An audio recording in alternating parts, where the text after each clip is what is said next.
The National Association for the Advancement of Colored People Legal Defense and Educational Fund is a legal organization for fighting racial injustices. Using litigation and public education, the legal defense's main focus is to ultimately eliminate inequalities between people of color and their counterparts.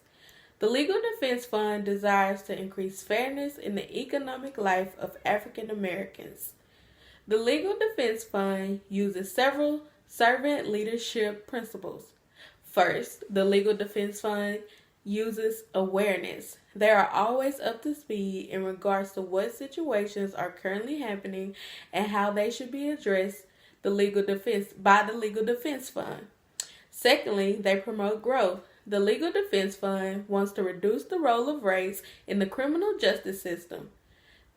This, in return, promotes growth and a healthy lifestyles for individuals of color. African Americans are incarcerated at a much higher percentage than other minorities. Studies have shown that African Americans are more likely to receive an unfair trial due to the lack of sufficient legal representation. Also, the legal defense team listens and advocates. They listen to the people, they interact with them, and they see how the people really feel about situations that are unfair or seem to be unfair. The Legal Defense Fund then advocates for changes. They are the voice of the small people who feel as though they don't have a voice. Servant leadership has helped the organization achieve success not only within communities of colors, but throughout other communities as well.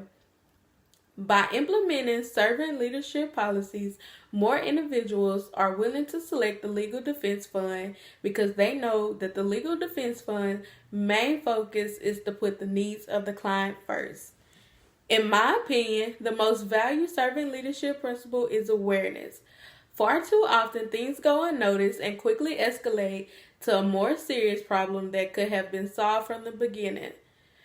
When an organization is aware of what is happening or what could possibly happen when they take a proactive approach and de-escalate the situation swiftly. Unfortunately, I feel as though my current organization falls very short on this principle and is really out of tune with their employees. I feel as though my organization should place more focus on enabling employees to do better and rise higher with one another to achieve the common goals of the organization.